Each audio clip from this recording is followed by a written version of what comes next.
And welcome to the sixth of our 2025-26 South Franklin Circle Dialogue Series. My name is Pauline Ramig, Director of the South Franklin Circle Residents Dialogues. And I'm most fortunate to have a group of board members who are essential to the smooth running of our dialogue series. And if you didn't attend the last residents meeting, you may not remember that we used to be a chair of a committee. So I was chair and they were committee members, and now we're director and board. Okay. And board members, would you please stand to be recognized?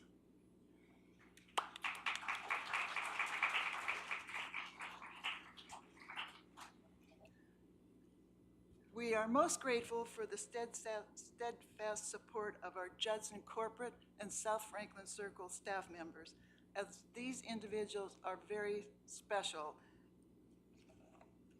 to the success of our dialogue series. And I'm going to introduce them. Please hold your applause until they've all been recognized. Kendra Erdzik, President and CEO of Judson Senior Living. Beth Imbrescia, Vice President of Judson Foundation. Nancy Statula, Executive Director of South Franklin Circle. Darlene Cash, way in the back, South Franklin Circle Director of Community Life. And Sean Heron, even further back in the AV room, the Judson IT specialist who's going to do our live streaming this evening. We're grateful for your support.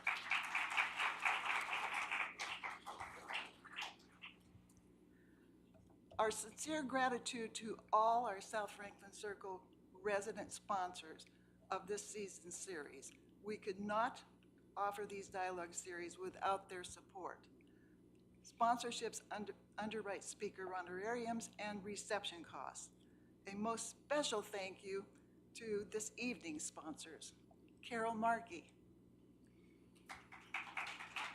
Michael and Carol Sesnowitz, and yours truly. Our next dialogue is April 22nd with Rob Fastrom, Interim Deputy Director and Chief Operating Officer from the VA, rather than our originally scheduled Jill Dietrich Mellon. The invitation will be delivered to South Franklin Circle residents on Friday, so it's coming up soon. Following today's presentation, we'll break and move to Q&A. Darlene and I will be ready with the mics, and especially since we have viewers on our live streaming system, please wait for the mic and then state your name and ask the question. And now it's indeed my great pleasure to introduce this evening's speaker, Jeremy Johnson. I finally had the pleasure of meeting him in person this evening, although we have emailed about the Blind Injustice Opera production we both attended in July, and have enjoyed telephone conversations since then, providing an opportunity to discover his passionate love for all the arts. Opera, jazz, gospel music, art museum, you name it. Now he wants to make sure that more people can enjoy experiences like the ones he had growing up in Cleveland's Huff and Glenville neighborhoods, attending music settlement school and university school. After working for 27 years as a highly respected arts administrator in Newark, New Jersey, Jeremy started work in his hometown of Cleveland in June of 2021, so he's relatively new to us. As first president and CEO of the Assembly for the Arts, the new umbrella organization designed to elevate Greater Cleveland's creative industries. He has been quoted as saying, "It's great to be back, I'm just thrilled." The Assembly grew out of an alliance among three key organizations that support the arts in Cleveland and Cuyahoga County. They include Cuyahoga Arts and Culture, the former Arts Cleveland, and the Assembly for Action. It's indeed a pleasure to welcome Jeremy, who has boomeranged his way back to Cleveland to head the Assembly for the Arts. Jeremy?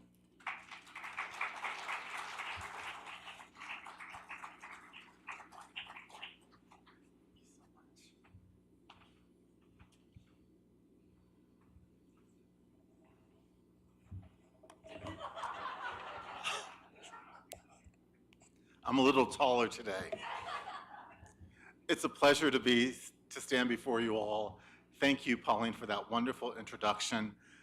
This is my first time on this beautiful campus, and you all are truly fortunate to have at your disposal the beautiful grounds, beautiful building, and especially this series of dialogues. I was so impressed, and I think I have some big shoes to fill as I walk you through the presentation today. But I want to give a lot of time for the Q&A. I know there's always a robust session of questions and answers.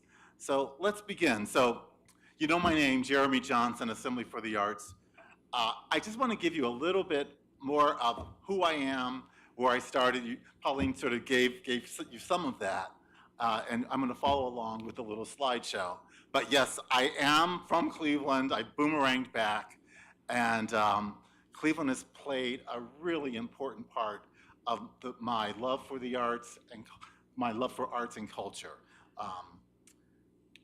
There are many institutions here. Many of you have been supporters of Cleveland's long history of 100-year-old institutions and more contemporary institutions. And here are just four that have played a big role in my life. And you know these groups. I took piano lessons at the Music School Settlement. When my family lived in Huff, I would walk on Saturdays over to University Circle, and I learned how to read music there. I learned music theory. Grade school was so important to me because at that time, if you were in the Cleveland public schools and many schools, every year you made a trip to the Cleveland Orchestra. And I remember not being able to sleep for weeks, knowing that day was coming and I was going to be able to step foot into that beautiful hall with those wonderful velour velvet seats and enjoy one of the world's greatest orchestra. And that was in third grade. Karamu House, the nation's oldest African-American theater, going there also while I was in school. There is a thread or pattern here of arts education in schools developing that. And that certainly was the case for me. That was developed. And my brother and I, these were back in the days when your parents didn't sort of chaperone you everywhere. When we were, preteens, 11 or 12, we would literally walk together to the Cleveland Museum of Art, which back then in the 60s and 70s was free, and it's still free to this day. It's always been free. It just opened a whole world to me to have these great institutions a part of my growing up and living just so close to University Circle. But there are many more things that happened. After high school, university school, I went off to college, Kenyon College, and then basically I left Ohio for a while, and I ended up in Newark, New Jersey, doing many things, working in politics, sort of, also in philanthropy and in the arts. And Cleveland was an inspiration for a new art center that was being built in Cleveland at the time, in Newark at the time, in 1997. It was called the New Jersey Performing Arts Center. And I remember the founders there, they made trips all over the country. And they came to visit Playhouse Square to see how it was this concentration of theaters, among other cities. And I managed to get in on the ground floor to be part of the fundraising team. Carol can relate to that, as we were raising dollars for this. And I stayed there for about a dozen years. And then shortly after that, I managed to work in philanthropy with the then mayor of Newark, Cory Booker, who's now Senator Booker. If some of you know his work as senator, he was really a titan of public-private partnerships, and he wanted to make sure that city of Newark had a connection to philanthropy. And this is a woman named Dale Anglin, who actually worked for the Cleveland Foundation, but at the time she worked with me in Newark. So why is that important? Because when Cleveland was beginning to say, we need to assemble these organizations, Dale Anglin had moved to Cleveland. And I called her. I said, Dale, my hometown, there's a lot going on over there. Why did you move back to Cleveland? Should I be thinking of it? And she really told me this wonderful story of how what was happening with University Circle, with the Health Line, with the Metro Parks. And I said, can you go home again? Can you go home again? I'd been away decades, and here was an opportunity to work in the arts. And she really convinced me to come back. I had to get through the interviews. There were a lot of them in 2 years of interviews, mind you. It's a long story. But I managed to get back to work with this group called Assembly for the Arts. What is Assembly for the Arts? How is it funded? What is its purpose? You got a little bit of an intro from Pauline. We're an umbrella arts council. Every major city has an arts council, right? They do many different things, but one of our primary roles is advocacy, the A word. It's really important in Ohio and Cuyahoga County and Northeast Ohio, working with our elected officials. I know Amy Budish is in the room. Wave your hand, Amy Budish. She's getting some applause here. I worked with Amy and her husband, Armin Budish, who at the time was the county executive for Cuyahoga County. I'll get into that in a minute, but let me talk about our board. 26 people representing diverse communities, philanthropists, corporate leaders, artists, musicians, folks who represented Cuyahoga Arts and Culture ex officio, who represented Cleveland Arts Prize ex officio. We actually do have a Cleveland Arts Prize winner in the room. I'm going to ask Jenny Jones to raise her hand. Cleveland Arts Prize winner. Are there any other Cleveland Arts Prize winners in the room? Please raise your hand. You're the only one today, Jenny. This board and the mission of Assembly was to be a convening voice, a unifying voice for the arts and culture sector. Why was that important? Cleveland already had this long history, but like so many cities, and sometimes there are just silos, and we needed to come together, and I'm going to explain to you why. So there's a little bit of history I'm going to talk about before we get into the future, so just hold on with me, hold on to your horses for a little bit of history. And there's always a question, why the arts and why now? You know, I was listening to National Public, NPR, coming over here today, and if you listen to the radio, if you read the headlines, our world is really going through a lot of challenges, to say the least. Why would we want to think about arts and culture when people need to be fed? We're dealing with issues of war, dare I say. We're dealing with issues of the economy. We're dealing with issues of always our health. It is truly my belief that arts and culture is not separate from these. The expression of artists and creatives, they help us think differently. They help us to better understand our world. They challenge our intellect. And you all are an example of that because this room is so full. They are vital. And not only that, they drive the economy. They stand for jobs. In the case of Cleveland, tens of thousands of jobs and lots of money, quite frankly, that goes back to our government coffers and back into people's pockets to drive the economy. Here I have the picture of the Rock Hall of Fame. Talk about institutions that drive the economy. One of the most visited by national and international visitors across the state. This is the most visited by, but there are many others, and you all are part of them. So let me start with, hopefully not too boring, start with some facts. I mentioned the arts do mean jobs. There's some, according to a survey by this group called Creative Ohio, 26,000 jobs in the last survey, and $7.59 billion. That's a lot, and we need to keep it a lot. We need to safeguard these jobs. We need to safeguard the arts education. So why am I in this role? To safeguard what we have done so far in Northeast Ohio and to keep it going. We cannot take this for granted. It's not a fait accompli that we will continue to have the support for the arts. So it goes back to that A word I use, advocacy. Who are we talking about when we talk about arts and culture? Well, many arts councils, like Assembly for the Arts, we think very broadly. I think of it as three pools. You have our great nonprofits.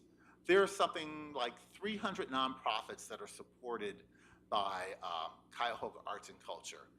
I would play my little parlor game here, but we have so many people in the room. The way my parlor game, I meet someone at a reception, I always ask them, so what's your favorite cultural nonprofit? And they may say the Cleveland Museum of Art. They may say Playhouse Square. They may say Karamu. They may say Dobama Theater. They may say, a local festival that happens every year. 9 times out of 10, the group that they say, the organization they mention, is supported by this wonderful thing we have in Cuyahoga County, a special tax supporting some 300 groups. And that did not happen by accident. It happened over 20 years ago. I stand on the shoulders of those people who made that happen. So 300 nonprofits, the big anchors that we all know that are internationally renowned, but also some 300 others that are smaller, medium-sized. They do everything from theater to opera to spoken word to dance to film, the creative arts, architecture, all kinds of creative. But it accounts, these three groups are the part of them: individual artists, cultural nonprofits, and even creative businesses. If you like live music and you end up going to the Happy Dog or the Beachland Ballroom or to the Grog Shop, those are part of the creative culture too. So in our world of those who are involved in the creative culture, that's our little term, creative economy, creative culture, we count all of those as part of this thing that we sometimes call the creative economy. A history about Assembly for the Arts. Oftentimes I'll mention Assembly for the Arts, people have a puzzled look. I haven't heard of that. What is that? Well, we've been only around for 5 years, but we started 20 years ago with something called CPAC. Then people thought, oh, I remember CPAC, the Community Partnership for Arts and Culture, started in 1997. At the time, there was a crisis among many of our arts groups, especially performing arts. They were going through financial crises. They were going to funders because they were on the edge. And the funders said, we can't keep going through this cycle of supporting. We have to find another way to support the arts in this region. And through many studies that culminated in 1997 with the creation of CPAC, they came up, after a lot of research and surveys, we need to have a public way to support the arts, not just coming to funders or only individuals to support them. And this led to a sin tax. Yes, it is a sin tax, but we looked at other options along the way. Taxing water, more motel hotel taxes, property taxes, but we didn't go in that route. We tried and it didn't. So we ended up with a sin tax on cigarettes. Some of you may have already known that. It was so powerful in supporting the arts that just this past year, the state of Ohio has granted permission for other cities to create their own version of a sin tax. Whether they do it or not, we don't know. But that's how powerful it has been. It began by generating some $20 million a year for the arts. For those health professionals in the room, you may be happy to know that, ironically, fewer people every year were smoking. So we can't keep depending upon this forever, because fewer people are smoking, so that pot of dollars from the cigarette tax, it goes down and down every year. But we just renewed it again this year, but next time we're not going to do cigarettes, I promise you. We're going to find something else. Eventually, we became Arts Cleveland in 2018, and then Assembly for the Arts. If there are any marketers or in the room, marketing professionals, don't change your name every 5 years as we did. It's not a good thing. We're sticking with Assembly for the Arts for some time. And another history lesson on this graph. When I came aboard 5 years ago with the creation of Assembly for the Arts, you already heard the three organizations: Cuyahoga Arts and Culture, which is a government agency. There was a nonprofit, then called Arts Cleveland, now called Assembly, and a third group, Assembly for Action, which is a political action committee. Well, I arrived fresh from New Jersey, and we were just at the edge of the COVID. COVID was ending, and there were all these millions and millions of dollars coming down into our county, into our city. And which industry had been hurt more than any other in terms of jobs that had to stop immediately? The arts and culture industry. If any of you were subscribers to a theater or a dance, those all stopped. We went virtual. You were watching performances on YouTube. But those jobs, they were lost for a long time. And with all of this money coming in through a program first called CARES, another one called ARPA, American Rescue Plan Act, and this again is where Armin Budish was really a key person in helping us to assure that these dollars at the county level and the city level went back into the arts. So it was Assembly for the Arts. It was my Arts Council's job to advocate with the county government and all of our county officials, with city government and all those city council members and to say, this is important. Yes, we know you're going to support health and human services. Yes, you're going to support public safety, but please, please support the artists. We give so much and we drive the economy. And we were successful in generating about 6.5 million for those arts organizations there. And then no sooner than those COVID dollars were in place, we were faced with the expiration of that sin tax. It was going to end. Remember all those 300 organizations you all love? What they had come to depend upon was going to end because it had a 10-year life cycle. So when we had to start all over again to advocate with the county, with the state, and the state was really important. I'm going to ask you a question. Did you know that to put something on the ballot here in Cuyahoga County, especially if it's about raising dollars, we have to first go to Columbus and ask their permission. We have to first go to Columbus and get the permission of a statewide assembly, not our assembly, the state assembly, to get the permission to put on the ballot what we're going to ask our own voters to approve. That is just the nature of the beast. So it took a couple of years to ask their permission to renew the cigarette tax or to expand the cigarette tax. But we were successful. And for any of you that voted for, it was called Issue 55 ultimately, for arts and culture, it passed. It passed by 71.2%. If any of you are involved in election cycles, you realize how big, how that really was a vote of confidence. And we should have known that because of Cleveland's history. But we made that pass. So that was the second thing. That is going to generate about $138 million over the next 10 years for those 300 groups, including your favorite nonprofit cultural group. We are already starting to think beyond that because that's not going to hold. That has a shelf, a window shelf of 10 years.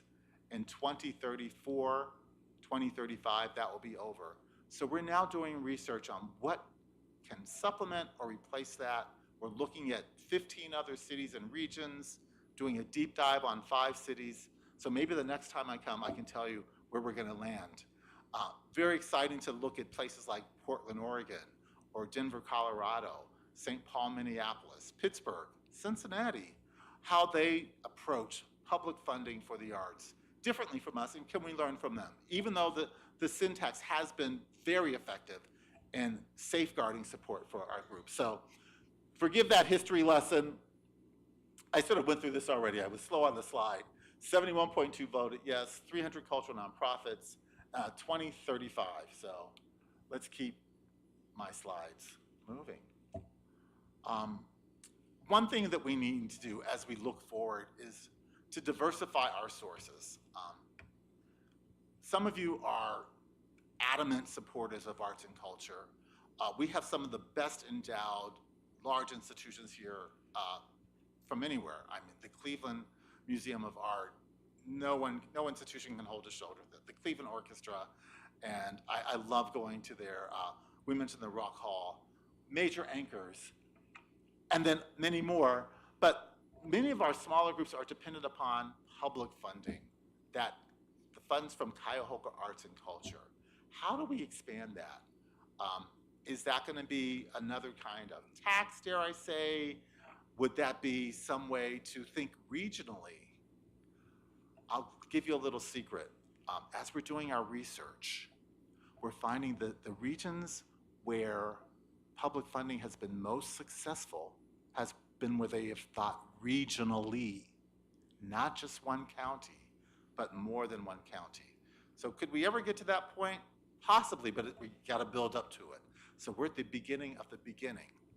The other thing we've noticed in successful areas where they have great public funding, they do a diversity of sources. They don't put all their eggs in one basket. We're just focused on that syntax. Some places they have a variety of sources. So let's think about that. Stronger policies, what does that mean? Well, let me talk about our local city, Cleveland City Hall. When I arrived here, you would think that we, like most cities, we'd have a liaison, a person in City Hall who represented arts, who would be our arts czar. But guess what? We didn't. We didn't have an arts czar in Cleveland City Hall. One of the things that Assembly for the Arts did, we advocated for the new mayor who was coming into office, Mayor Judson, who we're very proud of. We said, Mr. Mayor, we need you to have a person here who's thinking about and wakes up thinking about the arts every day. Cleveland, Greater Cleveland is a great mecca, and we need our city to be behind us and help with things in City Hall, permitting, buildings. The city's behind many things connected to our further development. The lake shore. If you heard, there's a term they're using now called shore to core to shore, which is about building up the riverfront, the Cuyahoga River, the downtown area, and the lakefront from the west side to the east side. Billions of dollars at stake. Can arts and culture, can artists and creators, we should be a part of that build out, right? There's also the wonderful $1 billion going into our airport. How are artists and creators a part of our great airport that's undergoing revision? And then there's work happening both in our city, but also in our inner ring suburbs and our further out suburbs. But policies is about making sure there's a person there to wake up every day. It's not just an independent nonprofit like Assembly for the Arts, but we're working in partnership. There was an old movie song called Ghostbusters, and the tagline was, "Who you gonna call?" Well, before 5 years ago, there was no one to call in the city of Cleveland when it came to matters of arts and culture. But guess what? Now we have a person. Her name is Rhonda K. Brown. She is the senior analyst for arts and culture, and we advocated for that with the mayor. So that was great. And partnerships. The great thing about the arts, they're not just what people normally think about arts. We are blessed in this region with some of the best health companies, health organizations anywhere in the world, and each of them, the Cleveland Clinic, University Hospitals, Metro Health, those are 3 of them, they have wonderful arts programs, arts and health, music and health. We need to build stronger bonds with them. They are part of this community. We're finding that arts and culture, they also help to attract employees. Was it Carol who worked for Eaton? When we are trying to, one of the biggest challenges, if you speak with Chris Ronayne, the current county executive, if you speak with Mayor Bibb, if you speak with Beju Shah, the head of Greater Cleveland Partnership, what is the biggest challenge for our region right now? People. We are losing population. We need to retain the population we have. We need to hold on to the graduates that we're educating. And arts and culture is a part of that calculus of holding on to employees and employers, whether they work in the arts or not. It's a big part of it, and our leaders get it. What does the data say? Well, I've already given you some data from Creative Ohio. SMU Data Art says that Cleveland ranks in the top cities. I'm going to fast forward here to this graph. Cleveland, you already knew this, Cleveland ranks in the top city. Their last ranking of thousands of cities, we were in the top 5% for arts and culture, how we invest in arts, how people partake of arts. So I get the question all the time. It's a bad time for artists right now with all that's happening in Washington, D.C. It couldn't be worse. I want to give you a surprise answer. From one perspective, yes, the federal level is tough, but this graph, this blue line, I know you can't see it directly, this was back in 2019. It goes down at the height of the pandemic. This represents how much arts organizations were spending on their personnel. This is it went down obviously with all those jobs that were lost during the pandemic. And the blue line is Cleveland. It is gradually going up and up and up. The red line is the national average. It went down during the pandemic, started to come up maybe because of all of those COVID-related investments. And as COVID was ending, it went back down. But Cleveland keeps climbing. This is not what you see in the headlines. Because of philanthropy, because of the strength of some of our largest organizations and resiliency, Cleveland continues to climb, even in the midst of, this data is as of last year, not as of January of this year. There's still a lot of things changing. But I say all this to say, we have strong bones in the arts, strong supporters in the arts, and we have to safeguard this. Now, let me back up. National Endowment for the Arts. If you're following the federal, you know to read about what's happening at the Kennedy Center and the NEA, what we had with the president proclamations really had a chilling effect. But at the end of the day, if you count the dollars, the National Endowment was approved for level funding, despite the headlines. It was approved. That's not enough. We need to fight for it. But the facts show, despite the turbulence, the National Endowment funding is even. Our Ohio Arts Council, even better. That has grown. This past year, Ohio Arts Council, which supports many of those same 300 organizations, has provided its largest output of grants to arts and culture. This is sort of hidden. It's sort of what happens when you're talking in the back rooms with people on both sides of the aisles, despite what the headlines are saying. And that's why this A word, the advocacy, is so important. It's been a steady upward trajectory for the Ohio Arts Council. And then I just showed you that graph of how, even among our nonprofits in Cuyahoga County growing up, attendance is still below what it's been. We're still trying to understand that. Maybe it's because during the pandemic, so many of us were taking in online arts, and then, so we're working with our researchers at SMU Data Arts to figure out why attendance may be below the national average. And here's another one where we're not in the best of shape. Local government, despite all that I said about having a person in City Hall, local government, by local I mean city government, it still lags significantly behind our national levels. Nationally, local support is usually 7% versus 3%. So we're still, A word, advocating with city governments, and I use that word plural because we're not talking just about the city of Cleveland, but those in and around Cuyahoga County. One thing that we have had, because we have local leadership, I mentioned those COVID dollars that were flowing down. The city of Cleveland created what they call the Transformative Arts Fund. It was $3 million for 7 different projects. I have a picture of one of them here called For Those Who Call Here Home. If any of you visit Asia Town, if you go to some of the wonderful restaurants there, there's a wonderful community there, and this wonderful artist, Jordan Wong, created this sort of outdoor electric mural and some other places for communities to come together at this wonderful plaza near those restaurants. And that was a part of this Transformative Arts Fund. But there were 7 other projects all around the city of Cleveland. That project is just ending. We're going to hear more about that when the city presents on that in this next month. But that's an example of the power of arts.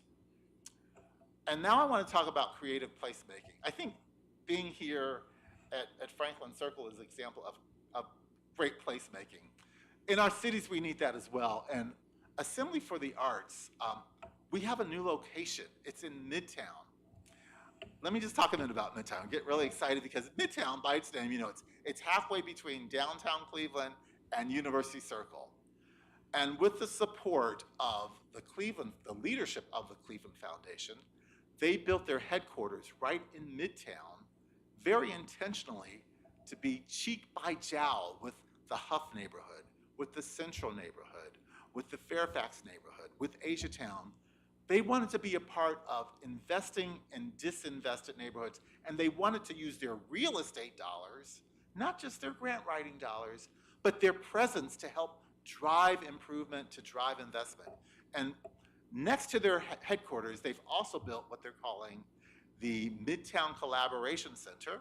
And our offices, Assembly for the Arts, are in that Midtown Collaboration Center. Please, if you're ever down on Euclid Avenue, any of you know Gallucci's? How many of you know what Gallucci's? Oh, wow, a lot. We're right across the street from Gallucci's. Stop in at the Midtown Collaboration Center. It's what some people are calling now a third space. It's not necessarily where you work, it's not where you live, but you can come, you could have your laptop, you could have a cup of coffee. There is a wonderful little jazz club that's there called the 66. There is a bistro there called Pearl's Kitchen. They have the best fried green tomatoes, by the way. I love their fried.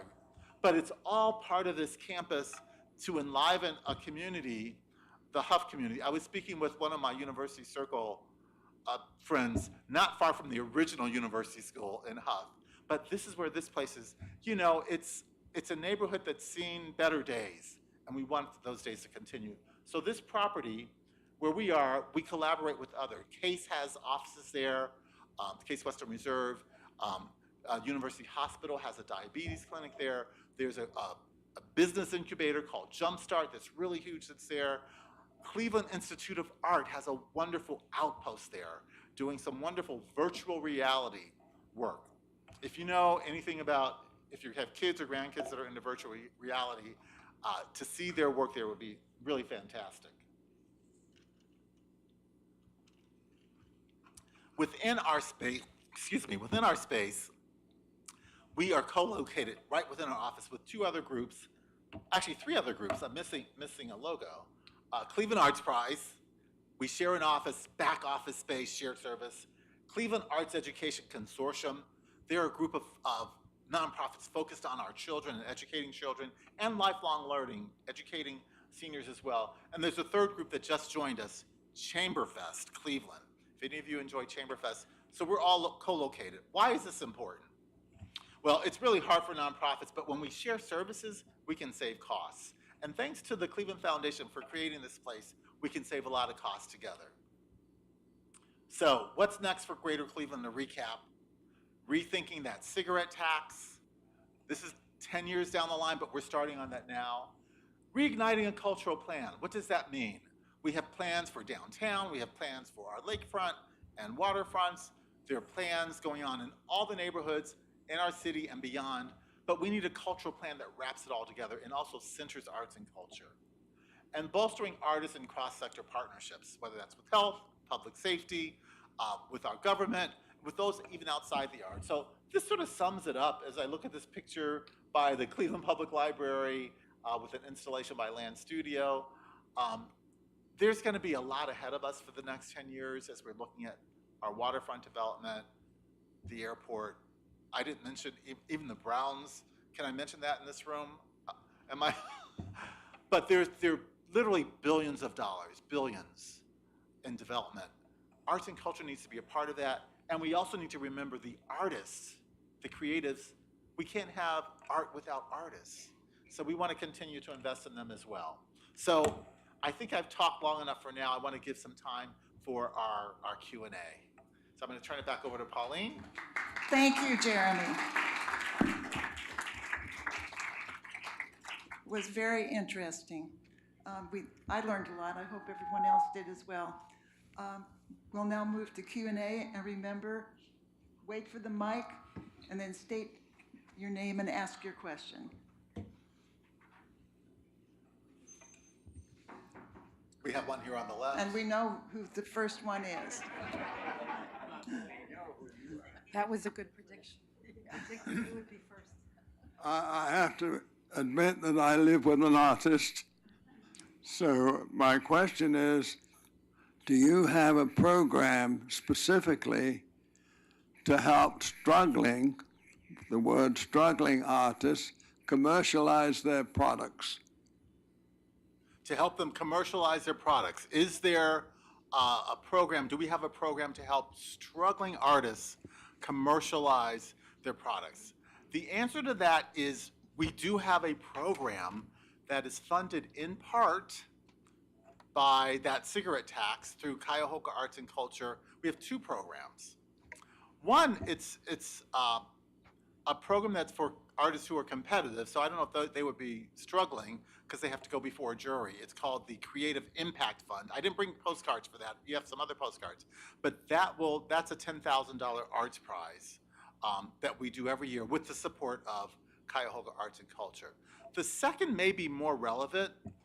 We are experimenting with a program for all creatives in Cuyahoga County. You have to prove two things. First, that you're a working creative, a working artist, a working musician, that you earned a part or a portion of your living by doing art. The second requirement is that you have to reside in Cuyahoga County. Those are the two primary requirements, only two. So how do you win? It's called the Boost Fund. We're experimenting with it because while the grant isn't large, it's very easy to get. You prove that you work here and you prove that you live here. And your name goes into a pot, an electronic lottery wheel. And depends on how many apply. We did it last summer. Some 400 people won $1,500. And we heard the stories, talk about struggling. There was a story of a young woman who was, she did textile arts. And she had machinery to do sewing and to make these wonderful textile. She also worked with young kids who were on the spectrum, and she created these textile toys for them. She had a terrible fire in her house, terrible, and it burned her equipment. She applied for the Boost Fund. She won the $1,500, and it helped her to buy more equipment so she could work with younger people again. Another story, a wonderful gentleman, he was a graphic designer dependent upon his computer. His computer gave out. He couldn't keep up with his business. He applied for the Boost Fund, and he bought a nice new, he won through this random drawing. He was able to buy a nice new Apple computer, and he's back to making money and paying good taxes. So those are our two programs. Is that enough? No. We want to grow it. So we have public funding for that. We don't know that that's going to continue, so we actually have some grants and looking for others to help us work with artists who need some support. Maybe not a $10,000 or $20,000 grant, but sometimes it could be $1,500, $2,000 to help a creative's practice. So I hope that helps answer that question. Did I see a hand on the left? Yes, Miss Jenny Jones. I was always in art, and all of the art places never teach their students how to handle their business. And when I moved here, I went immediately. I've been on the board of the CIA forever, and I started a class there, and it's still there, and it's a business course, and it's required for the kids, and they're not always interested in it, and they don't always like it, but it makes a big difference because business is not their thing. They're not good at that, and I think that can happen somewhere in this mix, is to have some kind of a program that helps these kids. They may be beautiful artists, but they don't know how to sell it, and they don't know how to sing, and that's a blanket. It's for all of the arts. That whether you're a ballet, whatever it is, you've got to know how to sell yourself. You've got to know how to sell yourself and use both the left side and the right side of the brain. A story about that, I was at the City Club a few months ago. They had a wonderful fashion designer, Valerie, I'm gonna forget her last name, but her organization called Yellow Cake. She's made national attention for her work. And the question was asked of her, what would she recommend to young creatives that are coming up? And she said, learn math. Yeah. That was her number one thing. Yeah. Learn math, learn how to do your books. Yeah. Learn the price of the goods sold. That was her, and she's really at the top of the charts in terms of her creative work. But she said, please, you've got to know your numbers. Yeah. I think it's important because it does help the kids, and if they have the talent, they'll make it, but they need help. Well said, well said. I think that's one reason we see more math and finance teaching in schools these days, but it probably needs to become more focalized. Absolutely. Jeremy, excuse me, Jack Wilhelm, are you at liberty to tell us what types of funding you are considering post 2035? We're still understanding the findings. It's not that I'm not at liberty. We're investigating. We're looking what's happening in other communities. So we look forward to, in the future, to sharing that with elected officials, with public officials, with artists and communities. I can tell you, again, in other places, they're thinking regionally. They have admission taxes. They may have other taxes. Some may not have any taxes at all. In Cincinnati, they have a corporate fund. It's sort of like a United Way. All of the corporations come together, and they've been doing this for years. So it's not that I'm not at liberty. I'm investigating. We are investigating with our researchers. We look forward to sharing that. You're answering the question on the different, the different types of funding that exist, or the potential. Yeah, I think we need to learn from others, but it's like the irony is other cities are taking what we're doing already here in Cleveland to do that because they've seen the dollars be so successful. So is the grass greener? I think the grass is green here in Cleveland, but let's look at what's happening other places as well. Miss Amy Budish. Yes, and I'm a guest of Jane Bush's. Thank you. You started the very opening of your presentation. You spoke about how your childhood was infused in the arts. And then fast forward, you were lamenting the decline of participation. Is the Assembly able to do anything in terms of infusing the accessibility of the arts into the lives of our young people? You know, that is a heartfelt question. And I think about this a lot. I'm on the board of a foundation in New Jersey that talks a lot about early childhood education. And one of the detriments to their development is electronic instruments. Toddlers are not enjoying movement and singing and working with their hands. They are literally doing this. Their eyesight is different now because they're like this. They're not out inside looking at trees. This is a problem. Assembly doesn't have the answer, I must hesitate to say, but I think we need to work with our school districts more to make sure that young people, that, you know, arts is not an option. It should not be an option. Much like math and reading, it needs not just be infused, it needs to be a part of our curriculums. And it is on paper, but if your child or your grandchild are going to one of our great private schools in here, you wouldn't think of them going to a school that didn't offer a whole breadth of things. Yes, you've got to know your history, but yes, you have to have arts there. You've got to have your extracurriculars.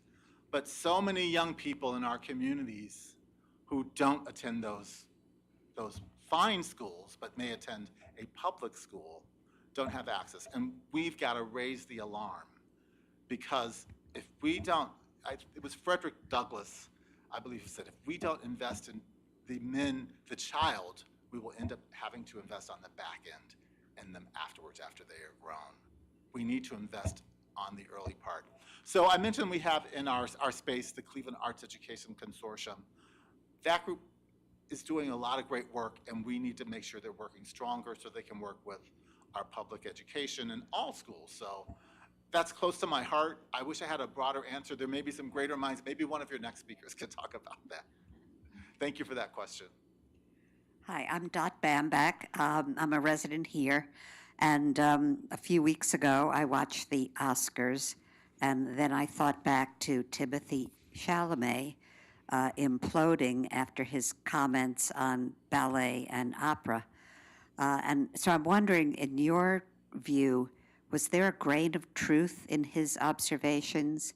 Does it tie into this early education issue and the preponderance of electronic devices for our youth?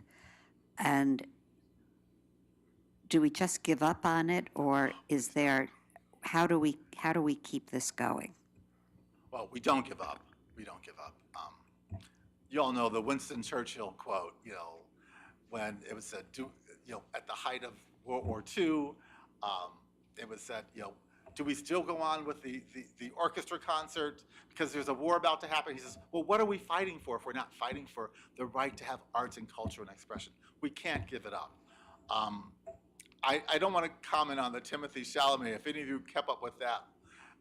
He said some inartful things. I don't think he meant it, but he mentioned opera and ballet as being on the way out, and he didn't want to have to, who cares about art and opera and ballet anymore? Literally, I just came from the Cleveland Ballet's performance of Messiah last week. 3 performances at Playhouse Square, and that audience was on fire with enjoying those. I'll be seeing Fidelio presented by the Cleveland Orchestra, their Mandel Opera and Humanities Festival. I feel like I'm making a pitch. I probably shouldn't be, but opera and ballet are still part of of our ecosystem. But yeah, it's not easy. costs have gone up. I was sharing with someone earlier, when you talk about arts and culture, it's different from technology. You've had health speakers here talking about AI, and you're going to hear, with technology, you can cut your costs. You're going to use technology to make it faster, make it more efficient. Do you make a Beethoven symphony more efficient by playing it faster, or by using fewer instrumentalists, by having fewer rehearsals? Do you make a play? Do you just going to speed up that, or that poem by Langston Hughes? Do you cut it in half?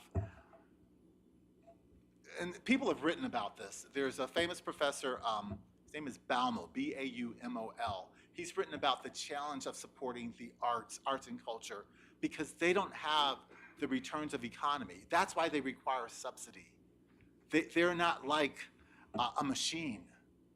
They're different. They strike at the soul, and they just don't have the economies. There are some things you can do. I was talking with Jenny, photography. Technology has changed there, now digital. There are some things that have happened. But for the most part, the way you produce a play, the way you produce a ballet, it's 300, 400 years old, and some of that we still do in the same way. So we don't have the efficiencies, the cost efficiencies. So it's culture. It's culture, and you can't always measure a widget. It's not always the economics. What is the culture that we share? And that speaks to what we believe in, what we believe our communities to be about, and it's also about people being in spaces together. If there are more questions, we'll take more, because I could talk about how I feel about arts is bringing people together. And our society that's so torn apart now, but to be in cities, to be in rooms where we're physically together, which we weren't able to be together during COVID. We're breathing the same air, we're singing the same songs. You interact with a person differently when you're in the same room versus if you're texting them. And this is important to our society. It's important to democracy. So there's a bigger picture that I'm about beyond these slides that you showed. It's about the power of people being together. Arts and culture bring people together, and that's important for many reasons beyond widgets and the economy. Another question? I have a question for you. One of your slides reminded me of Cory Booker. Yes. Do you still be in touch with him?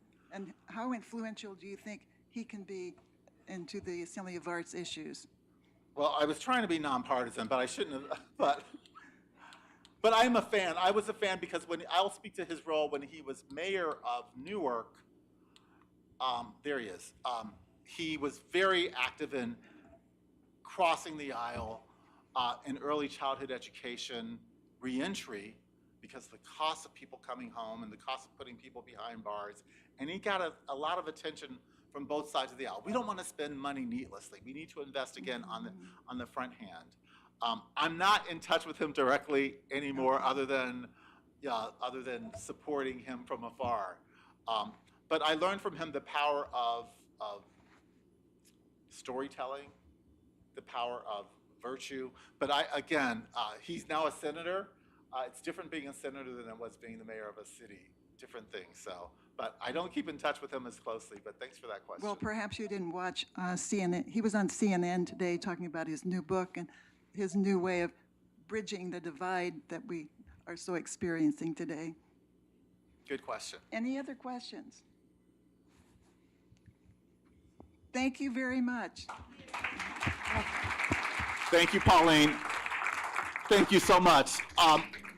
On your seat, you just have a little card that there's a link to our website at Assembly for the Arts, and it tells you a little bit more about what we do, our impact report, and how we are the umbrella for the region's arts. And if you are so inclined, please visit and support us. Thank you so much. It's my pleasure to be here.